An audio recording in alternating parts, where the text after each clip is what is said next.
Live तस्वीरें देख रहे थे आप तरावड़ी की। आपको बता दूं, आज देश भर में स्वतंत्रता यानी 15 अगस्त को लेकर पूरी जोरों शोरों से तैयारियां चल रही हैं। इसी तैयारी को लेकर तरावड़ी के पूर्व विधायक भगवान दास कबीरपंथी की बात करें, उन्होंने अपना संदेश किस प्रकार से दिया वो भी आपको दिखाएंगे। उससे पहले मैं आपको बता दूं, हर घर झंडा राष्ट्रीय ध्वज लहराया जाएगा, क्योंकि ये अभियान भारतीय जनता पार्टी के द्वारा माननीय प्रधानमंत्री नरेंद्र मोदी जी की बात करें, उनके द्वारा ये बातचीत रखी गई मन की बात में। लेकिन वहीं पर ओपी धनखड़ प्रदेश अध्यक्ष बीजेपी के, उनके निर्देश अनुसार पूरे हरियाणा के अंदर यानी पूरे प्रदेश भर में ये झंडा, ये राष्ट्रीय ध्वज लहराया जाएगा। आप सबसे मेरी खासकर अपील है कि अपने देश की आन बान और शान में अपने घर घर झंडा अवश्य लगाएं। और आपको सुनवा देते हैं पूर्व विधायक भगवान दास कबीरपंथी क्या कुछ कहते हैं, आइए सुन लेते हैं।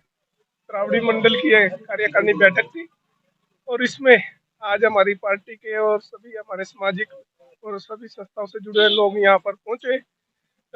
हमने जो आने वाले प्रोग्राम हमारे, एक तो हम आज़ादी का ये जो अमृत महोत्सव मना रहे हैं, इस आज़ादी के अमृत महोत्सव में जहाँ हमने पहले हमारे देश की आज़ादी के लिए जिन जिन वीरों ने अपनी कुर्बानी दी, देश के लिए अपने प्राणों की आहुति दी, उनको नमन करने का इस वर्ष काम किया। और इस वर्ष माननीय प्रधानमंत्री नरेंद्र मोदी जी के आह्वान पर हर घर तिरंगा लगे, ये आज सभी कार्यकर्ताओं को ने बैठकर आज उसके आने वाले जो हमारे अभियान चलेगा उसकी प्लानिंग की। और हमारे पास सभी कार्यकर्ताओं के घर घर में तिरंगा पहुंचाने के लिए आज हमारे यहाँ तिरंगा पहुंच चुके हैं। हर मंडल में तिरंगा पहुंच चुका है और सभी हमारे कार्यकर्ता हैं जो पार्टी के, वो घर घर में तिरंगा पहुंचाने का काम करेंगे।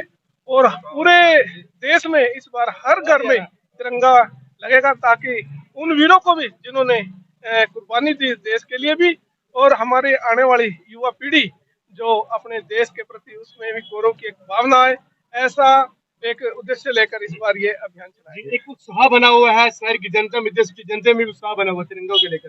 किस प्रकार से देश के युवाओं को, तमाम परिवार को आप अपील करोगे कि वो अपने घर तिरंगा लगाएं? मेरी सभी देशवासियों से और अपने शहर के, खासतौर से अपने शहर के सभी मेरी माता बहन बुजुर्ग जो भी युवा साथी है, सभी से प्रार्थना है कि इस बार हम इस तिरंगा पर्व जो हम मनाने जा रहे हैं, जैसे हम दिवाली होली का पर्व मनाते हैं, इस पर्व को भी इसी भाव से हम मनाए। सुबह हम अपने छत पर जाकर और तिरंगा लेकर पूरे परिवार के सदस्यों को साथ लेकर उनको तिरंगे को सलामी दे, उसको नमन करे, और मिठाइयाँ जिस तरह से हम त्योहारों को बांटते हैं, मिठाइयाँ बांटकर इस पर्व को हम मनाएं।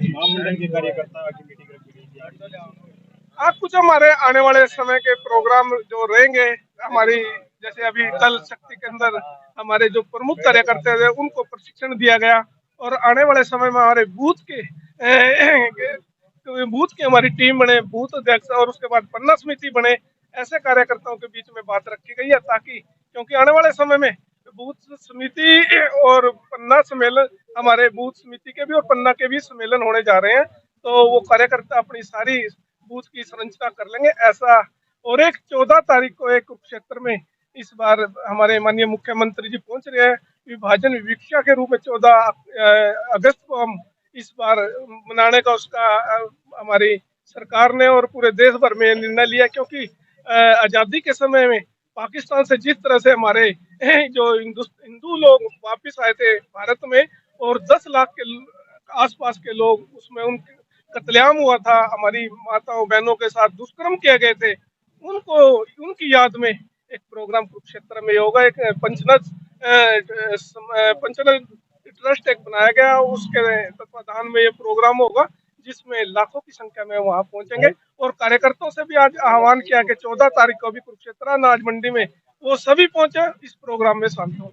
नगर पालिका की बात करें, वो कहीं ना कहीं एक्टिव नहीं है, क्योंकि बरसात के मौसम में बाजारों को ऊपर से पानी का सामना करना पड़ता है, और भारी बरसात में यानी कि दुकानों में भी पानी चला जाता है, क्या कुछ?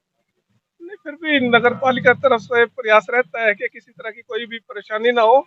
सफाई कर्मचारी भी हैं और सभी लगे रहते हैं, लेकिन कहीं ना कहीं कहीं कहीं बरसात जब आ जाती है तो कहीं ना कहीं कोई कमी रह जाती है, तो जो भी प्रशासन के अधिकारी हैं उनसे बात करेंगे, और ताकि समय पर सफाई अभियान चले और इस तरह की गंदगी है जो नालियों में पड़ी है, कई बार पूरा कचरा हम भी लोग डाल देते हैं, उसकी वजह से भी दिक्कतें आ जाती है।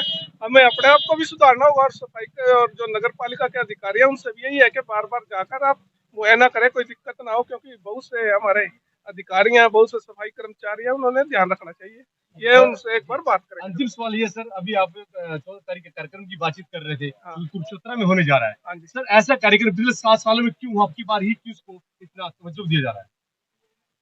नहीं, वैसे तो हर बार हम उनको याद करते थे और लगभग 4 वर्ष पूर्व भी इस तरह का एक प्रोग्राम मथाना गांव में किया गया था, जिसमें माननीय मुख्यमंत्री जी भी वहां पर रहे थे। इस बार क्योंकि वहां पर पंचनद स्मारक ट्रस्ट है, उसने 25 एकड़ वो जमीन ली है और माननीय नरेंद्र भाई मोदी प्रधानमंत्री जी हमारे देश के, उन्होंने 200 करोड़ रुपए इस ट्रस्ट के इस स्मारक को बनाने के लिए देने की घोषणा की है। और एक ऐसा और देखने वाला, और जिसमें जो भी लोग कभी चंडीगढ़ जाएंगे, कोई चंडीगढ़ से दिल्ली की तरफ जाएंगे, उनको एक बार वो वहाँ जाए उस स्थल पर और उनको याद भी करें जिन लोगों ने हम इतनी अपनी आस्थे हुए इस देश में जब वापस आए थे पाकिस्तान से, उनके साथ कत्लेआम हुआ था। एक याद करने का हमारे बच्चों में के लिए भी एक प्रेरणा के रूप में ये स्थल बने। प्रेरित करेंगे। एक जब 1947 में अपने देश आज़ाद हुआ, अपने देश के दो भाग हुए, भारत और पाकिस्तान। जब पाकिस्तान से लोग वहां पर आए थे यहाँ हिंदुस्तान की तरफ, तो लगभग 10 लाख के करीब लोग शहीद हुए थे। उन शहीदों के सम्मान में एक पंचनद स्मारक ट्रस्ट बनाया जा रहा है। उसी के उपलक्ष्य में एक 14 अगस्त को माननीय प्रधानमंत्री भारत के श्री नरेंद्र मोदी जी ने एक विभाजन विभीषिका स्मृति दिवस मनाने का घोषणा की है। इसीलिए 14 तारीख को कुरुक्षेत्र की नई अनाज मंडी में एक भव्य कार्यक्रम का आयोजन किया जा रहा है, जिसमें मोदी जी या तो स्वयं रूप से या फिर वहां पर वीडियो कॉन्फ्रेंसिंग के रूप से वहां जनता से जुड़ेंगे। तो मेरा आप सभी चैनल के माध्यम से यही तरावड़ी वासियों से एक अपील करना चाहता हूं कि ज्यादा से ज्यादा संख्या में वहां पर पहुंचकर एक भव्य कार्यक्रम को देखें और उसका हिस्सा बने।